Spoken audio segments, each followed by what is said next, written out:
If you missed the Major League Fishing Toyota Series Championship on Grand Lake, you missed an absolutely ridiculous ending.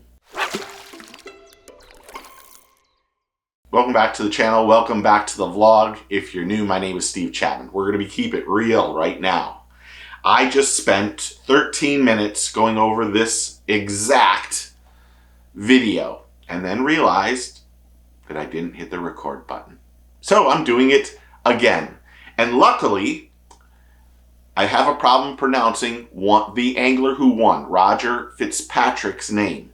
And I must have said it wrong 30 times in the rehearsal, we're going to call it. Yes, a rehearsal before I did this video. And I want to make sure before I even say it, congratulations to Roger for an absolutely fantastic Major League Fishing Toyota Series Championship.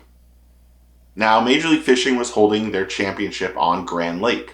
They had more than 350 anglers and co-anglers that were competing for a top prize of up to $235,000. And if you won, you got a Red Crest qualification.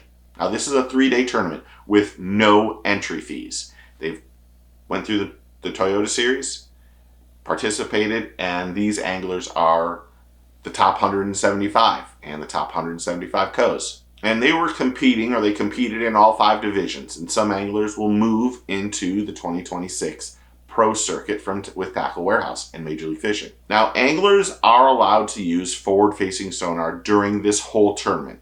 Next year in 2026, they'll have 3 hours to use it.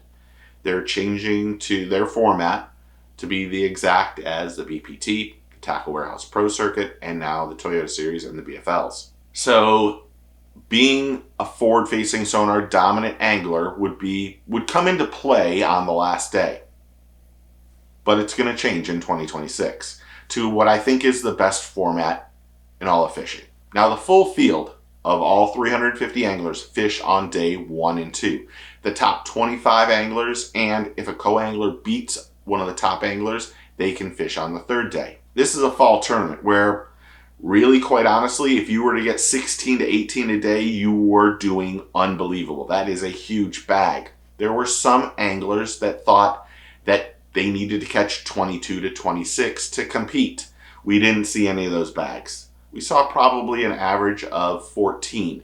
We saw a big first day, a back off on day 2, and then with day 3, less pressure on the water, 25 anglers only competing on day 3. We had an absolute pig fest. I mean, it was excellent drama. Storylines were perfect, and they finally covered the last day with 5 cameramen. It made for an absolutely ridiculous ending, and an ending for the ages because they had a tie. Now, after day 2, the top 25 fish, and Justin Lukenmeyer was leading it. Day 3 was drastically colder. I saw people with bibs on. They were streaming it. They were wearing coats and jackets. That changed the fishing.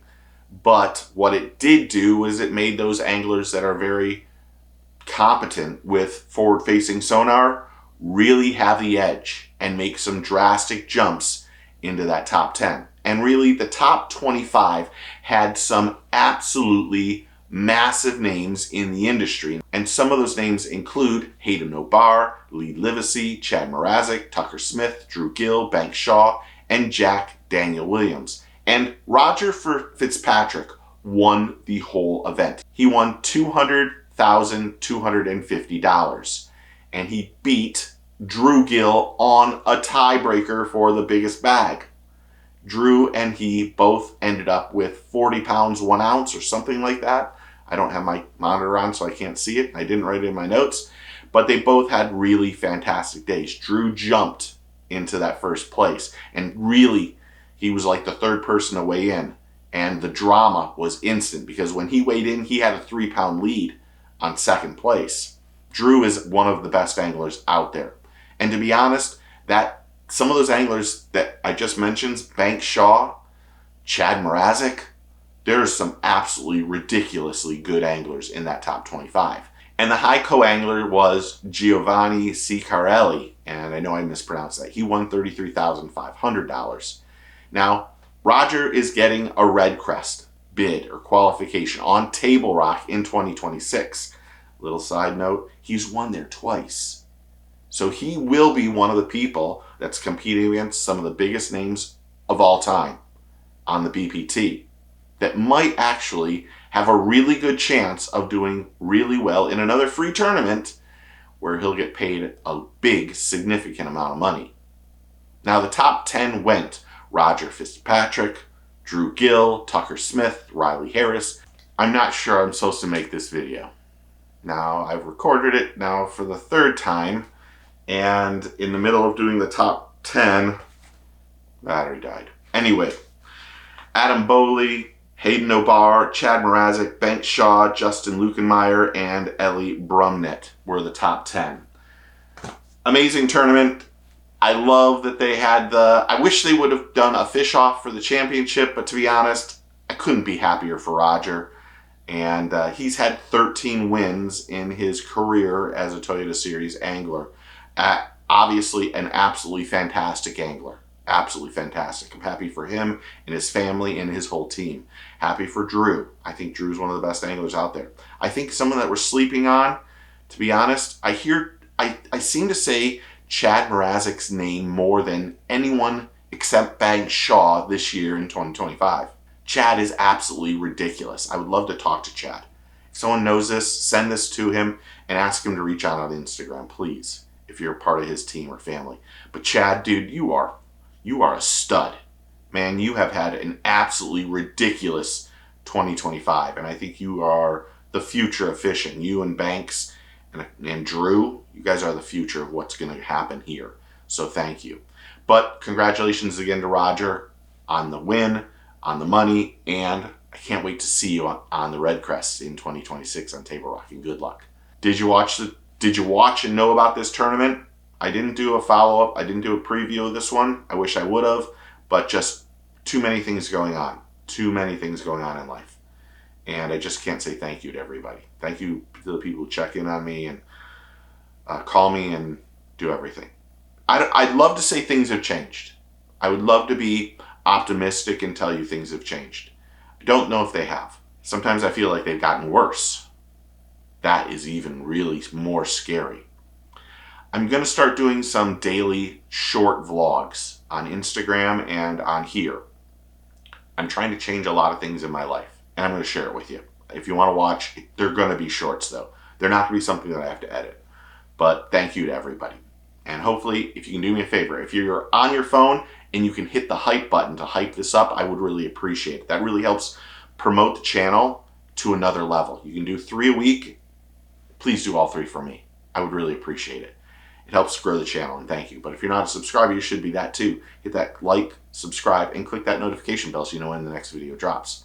I can't wait for lunch today. I'm making some homemade pizzas with some 3-day fermented pizza dough that I made homemade. And I'm going to watch some movies and lay in bed and relax, or whatever. But thank you for being part of this team. Thank you for being part of the family. I know I say it in every video, and it probably comes across as not genuine. It is so genuine. I'm so humbled, and I'm so excited, and I'm so proud of what we built. This isn't about me. This is about our community. That's the truth. There's no ego in it. There's no nothing. I love fishing. I love doing the videos. I love interacting with you guys. So thank you. But if you're not a subscriber, hit that like, subscribe, and that notification bell. Remember, take a kid fishing, tight line shears. Thank you, and get your fish on. And hopefully I've recorded it. I have recorded it. Little note here, I said in the first one, Ryan Fitzpatrick, wrong 400 times. Really not 400, probably 40. And I'm glad I had to redo it. And Roger, congratulations. See ya.